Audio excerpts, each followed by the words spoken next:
What is good, y'all? SGG gang, back with the Angels rebuild here as we're getting into more of the season here. We're going to kind of slow things down just a little bit here at the beginning as we're entering in year 3. And the first time out through the episode, if you guys missed last time, man, we ended up going 2-2 through our first ever series here this year, kind of showing some promising flashes of good offense, good pitching, and much improved defense. But today, I wanted to spotlight Samuel Algarity here. And his first start here up at the major league level after having a very good spring. We went ahead and made the decision to kind of let him stay up here. And as you can see, we won back-to-back to start out against Houston, then lost the next 2 pretty handedly with the offense starting to go down. So inconsistency being the main question, but still good offense all the way around, good contact. And honestly, like I said, the most important thing is the improvement on defense. That's really kind of where our main focus was. Obviously, we had a lot of defensive struggles here in the first 2 years of the series, so we're looking to put across a better defensive fielding performance this year. If we can see improvement in that, then I'll be happy. So we're gonna go ahead and get into a little I don't know what you guys want to call this, critical situation, sky view of the game, just kind of wanting to step in on any kind of crucial situations. And here off rip in the first inning, we already have one of them very quickly as Andrew Vaughn's coming in with the bases loaded, 1 out. And Samuel already starting to worry me here as he's almost thrown 20 pitches here through this 1 out of this inning. Faced 4 batters, 3 of them have reached, and luckily we haven't had a run come across, but we have the ability to now stop a run from coming across as long as we can keep the offense move or keep the pitching moving. That's going to be a base hit, though, up the middle. Andrew Vaughn's going to go ahead and score around 1, maybe 2, as the throw's going to come into the cutoff. Samuel's going to go ahead and throw it over the third and can see the 2 runs.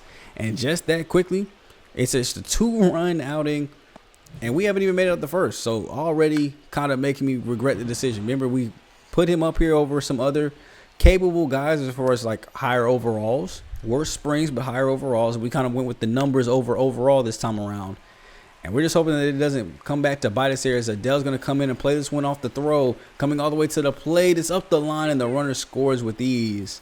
And just like that, the bases loaded situation turns to a 3-0 lead here for the White Sox early. As they get a fly ball here, and it looks like they're not done scoring just yet as Pierre is going to have to go ahead and go to the wall here. Runner's going to come around second base, going to third. Coming around to the plate is Neto with the cutoff. Bullet throw over to the plate, and we got him.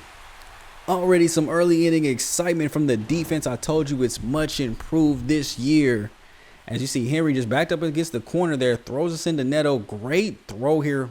I mean, having to evade, obviously, the defender standing right at third base could have moved up the way or ducked or something, but we're able to go to get that one in. And we're going to go back up to our booth as we're just going to this is going to be a good way to kind of watch a couple games here quickly. Kind of still have some control over the game, but also still step in maybe earlier than like what we normally step in, the 7th, 8th, or 9th with just critical situations that might keep the game interesting. So just want to see if our offense now can battle back from this 3-0 deficit that we handed them in the first quarter. And there goes a 2-run home run by Logan O'Hop, able to go ahead and get us back within at least 1. As Samuel is now settled down here, another 1, 2, 3 inning there for him. So he's had 3 clean innings straight. So we have a double by Taylor Ward, a single by Matt Shaw. And I think this would be a perfect time to go ahead and come in as we could possibly tie up this ball game. Matt Shaw going to be at the plate here for us. This season only 4 hits up to this point through 4 games. This will be a great time for your 5th. Keeping a good run of 1 hit per game. I wonder what that would. 1 hit per game would get you out if you played every game 162. That batting average is probably like a 230. I'm not going to lie to you. 230, 240. So you definitely would have to have a couple multi-hit games in there. No, actually, not that many people have that many hits, right? I thought that might get you about 280, depending on how many at-bats you actually have. As that one slides on through, it's going to be a base hit to score the run. Thrower goes over to third base, well up the line. And we're able to just kind of replace the runner, score the run around. And now Matt Shaw has just tied this ball game back up at 3-3. Look at this one just right down the line. First baseman, I think it's Andrew Vaughn at first base. And we know from past series, Vaughn does not have defense. That's a pure DH. As Joe Adele flies this one out to right field, that's going to be deep enough in center as the center fielder will go and take the lead on this one. Throw will come into the plate as that'll be up the line and we slide in safely. Zach Neto goes and scores the run, gives us our lead back, and it is now 4-3 here in the bottom of the 4th, giving Samuel a chance to have a lead here. And he gives it right back with a solo home run to Ramos.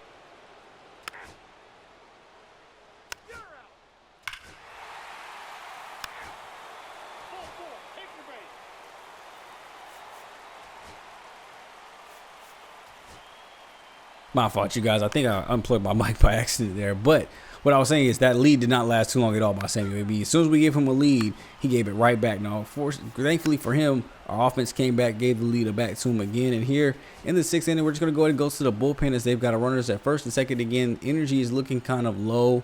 A lot of our bullpen has been used up here in the past couple of days, but we're still going to go to Jose Hernandez here, not fully rested, but he's the best reliever that at least I trust here in that situation. So he goes out and gets us out of it there in the 6th. We go back to the top of the 7th, still up 1. Looks like he gives us another clean 3. Going to the bottom half, they're going to their bullpen, bringing in Cam Boozer with a double to lead off. We go to get him over to 3rd with the ground out, but 3 straight ground outs ends their inning. Still have Hernandez here in. His energy is about halfway, so let's go ahead and switch it up here. Get another new arm in. Get Victor Gonzalez with the most amount of energy out of anybody that's left. He goes and comes in and gets 3 quick ground outs himself. This is just a really quick way to kind of go through the game. Like I said, it still give you some control, but kind of still give you an opportunity to jump in and play the game if you need to. So here we're going to go ahead and bring in our closer, Jordan Romano, to get these last 3 here for us. Gives up a base hit, pop out, fly out. No reason to even step in on this one. Just going to pitch the contact really quick, and we go to get him to ground it there for us. We get the win there, 5-4. Take back an over 500 record here early in the season. Now we are 3-2 after the win here against the White Sox. As that was a good team win there. I mean, the offense showing that it was capable, not bowing out after going down 3-0 in the first. Great job by pitching for Samuel. I mean, he did settle down there, only giving 1 more earned run through the rest of his 4 innings of work. And then as a team as a whole, 8 hits all the way around. Logan and Carson both with 2 hit days. Logan, actually, both his hits were home runs, getting 3 RBIs to go up to 4. So he's really thriving out of that 2 spot right now. He was the one that did provide the error, though, mid-game. So Samuel, 5 1/3, 4 earned, 3 Ks. And then the bullpen came in and kind of shut it down from there. So I was really proud of the bullpen holding the door there with that 0 goose egg all the way throughout. And we're able to go ahead and come away with the win here, continuing our home stretch. As I said, we're starting off this year with 7 straight, and we actually win the next 2. As DJ Hurts is now coming off the injury list there. So he was just hurt for a couple of days after that first series with Houston, kind of giving us a little bit more depth in our bullpen now. So we come back with back-to-back 1-run victories here. As Zach Neto and Taylor Ward both hit home runs. Aaron Chevalier, 7 innings, 1 earned. And then the next day out, Reed Detmers kind of duplicates the same thing here for us. 10 hits as a squad. Henry getting a home run. He goes 7 innings, only 2 Ks, but only 1 earned, as that ERA stays sub 3. And now we start off a very tough series here against the Dodgers. We are tied here in this game 1-1. So we'll go ahead and look to jump into this one with Logan O'Hoppe at the plate in extra innings already. And we're trying to take down the Dodgers, who are normally a very good team in the series, coming off consecutive World Series runs. And we're looking to have to overthrow them most likely, at least to become the best team here in LA, as it's a battle for the city as that's popped up. And it'll be gloved in for the out, not able to score anything across there in the top of the 10th. But there's still plenty of time for us to still come back as long as the pitching holds out. We're going to go to the sim, see if there's another situation for us to jump into. And lo and behold, there actually is. 1 out, runs at first and second. They got Freddie Freeman at the plate here, and Ben Joyce is on the mound. And one thing about Ben Joyce that I did not realize actually until this game, I've pitched with him before. I did not know he was triple digits. You see there a 100-mile-per-hour four-seamer, a 101 four-seamer right there. And that was what really caught my eye when it went right past him. And I was like, okay, yeah, we got to hit this man with nothing but four-seamers. Now that I know I got somebody that throws triple digits, as that throw is going to be off the mark, as Carson Williams did tumble a little bit there. That's going to get an injury here for Teoscar Hernandez. He was actually the runner going to third base, so he wasn't even involved in that play at all. But he actually does walk away with an injury. And now with runs at the corners here, we got to rely on Ben Joyce's pitches here, as that 101 four-seamer is not easy to just sit on, as he pops this one out to Trout for the final out there in the 10th inning. As we go to the top of the 11th here, 1 out, runner at the third base. And Mike Trout here is at the plate. Watching that one go ahead and slide on by him inside. We're going to go ahead and bring the runner across, and he's in there standing up with ease. So Mike Trout doesn't even have to do anything there, as we go ahead and score a run on a wild pitch, and it brings Jordan Romano in for save number 3 on the season. After blowing his first one, he bounced back with 2 back-to-back straight. Now he's got a runner at second that he has to leave there if possible.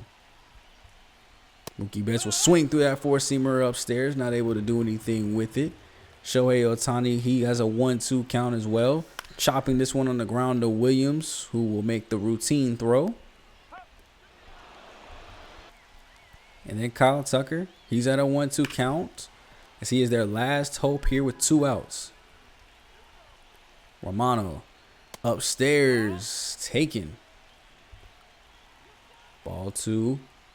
Swings and misses at the slider downstairs, and we are able to walk out of it with the W against the Dodgers. That is a 4-game winning streak now. After losing 2 straight, we are looking like a very strong team.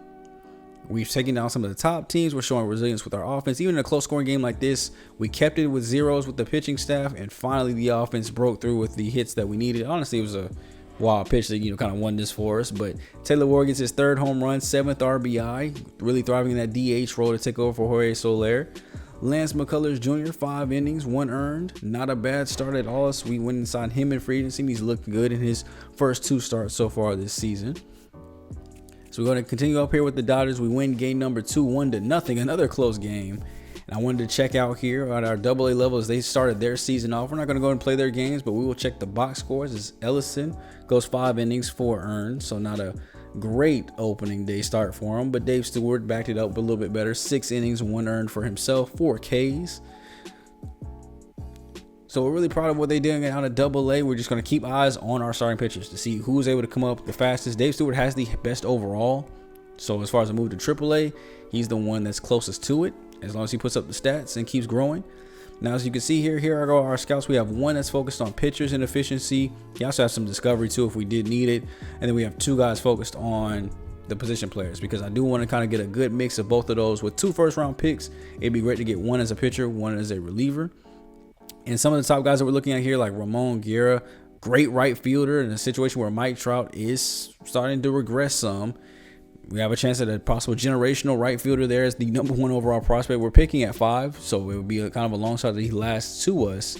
So we have to hope 4 of the teams pass on it. But I'm seeing a lot of second base and right field here in the top 10 picks, as well as obviously you're going to have the starting pitchers there. So we'll definitely try to take a look at those positions one at a time. As here at second base, we have to do it at 3, 6, 13, 29. That's 4 people with the possibility of getting picked before in the first round with one of our 2 picks.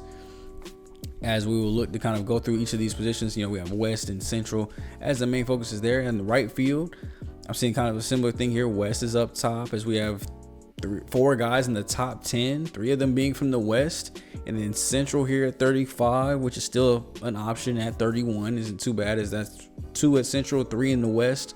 So I think it's pretty clear what we're going to do here. We're going to look at the one Central that's in the top 10 and look at right field in the West and right field in the East, because there were a couple others that were in that 30 to 60 range that were in the East. So we're going to go and get those 2 looked at too as well.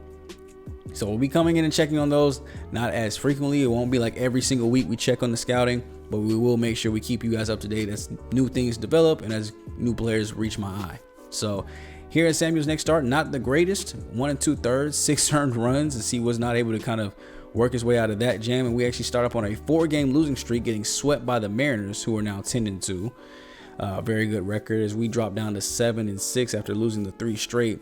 And we've noticed that some of our best hitters are cold right now. Henry is batting 222. Mike Trout is batting 216, which could be leading into the fact of why we are so cold here. As you look at the other averages, Joe Adele hitting 194, Logan's hitting 216, despite the hot start that he had early when we were winning.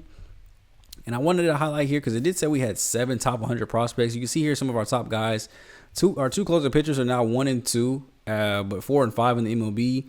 Our catcher is now at 18. Douglas Ellison's at 19. Joe Mize, who we just drafted, was at 22. Carson Williams is at 44. Dave Stewart's at 63. So not only do we have 7 in the top 100, we have 7 in really the top 75, top 65 if you want to shrink it down even further. So a lot of really good prospects here in that mix. It's just crazy to think that the 2 best are our closing pitchers. And I literally meant to draft 1 to possibly take over the lead, a second one to just kind of be in the minors, at least back it up, just in case the other one didn't work out and they actually both end up being great. So we'll have to see how their minor league careers go and when one of them will be able to take over that major league role if possible. Now, Here goes Mike Trout, who has been struggling. As you see, we've already gone through 3 at-bats, and they have been unsuccessful. 2 Ks and a ground ball here. We're down 2-0 to Oakland, or Sacramento. I think that's where they're playing right now. So, to Sacramento. Still want to know who's about to, buy the Oakland, or the former Oakland Athletics, and will they get a city name here? So they're able to still keep a club, just no city location to nail down. As there we go. Whoa, what the... We win 3-2 here. Solo home run by Adele. I have to go back and check this out because we were down 2-0 all game. Mike Trout was struggling, and then we just somehow gave up a solo home run to Joe Adele, 2 base hits and a double, and then we are winning the ball game. So, bounce back to beat the Athletics. I wanted to come back the very next day, ride that hot streak at least of a W. Wasn't able to fix Mike Trout as we weren't able to get a hit with them, but Henry here dropped his average down as well, down to 204 from 222. So he had a cold day. But sometimes all you need is that lucky infield hit to break out of your cold slump. Very lucky to have the 92 speed on him. I think he definitely, if he got his fielding better, his arm better, he could be a center fielder for us instead of left. I do believe when we drafted him, he was he a left fielder? I feel like I changed his position just because of his fielding. I feel like he actually was either center or right, but now he's left for us because of how weak the arm is. Trying to hide it in the worst part of the outfield spot here. Now, he wasn't able to score on that one there, but here up 2-0, working a 2-2 count here against JP Sears as he gets one in on the hands here. Bloops this one out to center field. It'll get down again. And when the luck comes, you're just going to let it keep going. That's 2 what I would consider lucky base hits there. As Mike Trout here with the 186 average flies this one out to the outfield, and it will be caught. Henry was golfed with the pitch because he was stealing. And as you can see, if you guys can see the arrow there, I definitely had it pointed back to first base, but he just kept going. So I was like, all right, bump it. I'm just going to let him keep going. I'm not even going to try. But we're going to go ahead and disable the player lock mode off of Henry here because we have a crucial situation here at the top of the 9th. Jordan Romano's coming in to try to save this game here to give us another victory. Gets the strikeout there against Brent Rooker because when I came in, it was already at an 0-2 count because I had to jump into the game as Henry first. Get another strikeout there against Vinny Pasquantino. And then Luis Torrens here with a 1-0 count as their last hope. Chops this one on the ground to Neto. He'll come in, and we just got to hope he makes a good play as that throw will be in time. And that's another win for your Angels. Every time we jump in, I'm seeing dubs. Now, every time we simulate, I ain't seeing that. But as far as I'm concerned, this team has the ability to win close games, win shootouts. You see a lot of hits here. Neto 3 hits, Henry 2, Nolan 2. So we had 13 hits as a team. Mike Trout was the only one, and Logan were the only 2 to have goose eggs on the board. As I'm starting to worry a little bit about Mike Trout. Hitting under 200 for the first time, I think, ever in this series, even early. And it is not looking too good from 178, 3 home runs. I'm going to drop him down the order here to 5 and let Taylor Ward take over 4 because he's batting 288. And even Joe Adele's batting 234 with similar home run numbers. So I'm actually going to move him into the 4th spot against lefties and completely drop Trout down to 5. Now, I don't want to drop him any lower, but he's not playing too good. And then they got guys like Carson Williams here. Great numbers here for the start of the season. 3 doubles. So only 3 extra base hits out of 13. 11 strikeouts, batting 255 with a 314 slugging percentage and only 1 error in the field. So that's definitely been much improved at second base. And here we had a bases loaded situation there. I decided not to jump into it. We ended up losing 0-2, so wasn't able to capitalize on it. But let me know what you guys think of the series, man, as far as like pacing and stuff like that. Like, do you guys like the post commentary style? Would you guys rather me do it live and like on screen for you? Do you guys feel like the videos are rushed? Do you guys feel like there's a good pace to them? I wanted to hear back from you guys and get some feedback from you guys on the videos. I know I don't ask too much during the videos. Normally I ask this at the end of the videos instead of the beginning where I probably should be. But I want to know what you guys' feedback on the videos are, man. What do you guys think about the information that you guys are seeing? How we're building the team? Do you think it can slow down, speed up? Do you think it's time to go ahead and like really ramp up the games and kind of really slow down the seasons to see if we can make a run? I don't believe we're ready in that category of win now, but wild card is definitely the goal here for this 3rd season. So we'll definitely be seeing if we can reach that while still trying to get this team better. And so we're still looking here at a couple right fielders. I did have Ramon here kind of catch my eye, of course, as he's dropped back to 4 on the board, but still number 1 over the MLB board. There's a couple here that are over the 50s and 70s ranges. Nothing kind of dropping here. Ooh, Benny Burke drops from 9 to 85. That's a huge drop off there. As we have some drops here, but no huge gains except for like 85 going up to 75. Antonio Armas here. It says he's at 76, but nothing looks kind of flashy there at the 83 to 96 potential. So I feel like that'll shrink down, go into like the 80s probably. But I definitely want to see what Ramon's got here at that 75 to 93 potential range and number 4 on our board as a potential guy that we could look at. We're going to start to look at some of the second basemen too as well here. So I'm seeing a lot of international at the top and central. It seems like those teams will be the two best places that people are coming from here this year is the West and Central divisions. Now, there's always going to be international talent, but looks like the East seems to be the weakest location. Now, we still will scout the right fielders in the East just to kind of finish that profile up. We're also going to start the second baseman off too. As you can see here, we go through a couple more weeks here as up against the Nationals here. We have 10 hits as a squad, but Aaron Savali 2 1/3, 5 earned runs given up today, and we gave up a total of 10 as the pitching is starting to slide a little bit here. Hella RBIs though up top. I mean, it was a complete shootout, 10 to 11 loss, but 12 to 2 win here against Toronto, showing we can score a lot. So we're now at a 14-13 record, down 7.5 games behind the Mariners. And this team is just like not working out too well here for us. So I wanted to look to see what are we not doing that other teams are. And if you look at somebody like the Mariners, who are top in the division, you see here a big portion of their lineup, except for 2 guys, are hitting above 250 plus. Like I see 2 guys here hitting over 300. One of their guys is hitting below 250, at least has 7 home runs already to this point. I make that 3 people hitting over 300, and only 2 guys hitting below 200, and the one of those 2 has 7 home runs. If you look at our lineup, we've got probably like 3, 4 guys maybe here. 1, 2, 3. I mean, we have 4 guys hitting below 230, but we also have 2 guys hitting below 200 altogether. You look at our pitching staff here. I mean, Aaron's got a 5 ERA. Reed's actually pitching very good, but Lance has a 6.97, almost a 2 whip. Samuel's a 5.4 ERA. Walker's doing okay. Chase Seth in 2 1/3 is giving up 11.5, but that's just 3 earned runs in that 2 1/3. So as he gets more volume, that could come down. Just kind of limited volume here for him. But this is also the time of the year we start looking at our AAA then. Are any of these young pitchers setting themselves up to be called up mid-season? As of right now, it's looking like there could be a couple hot streaks that lead to good results. As here we got 2 more good players coming up on our board. Tobias Logan, number 2 on our board here, has great contact, power, vision. Defense is actually there. The only thing that's slow is the reaction. 80 to 90 potential, but could come in at 79 to 89. So at 21 years old, he could be a B potential player that comes in at a B potential level. Like he can come in at an 80 and possibly get up to an 87.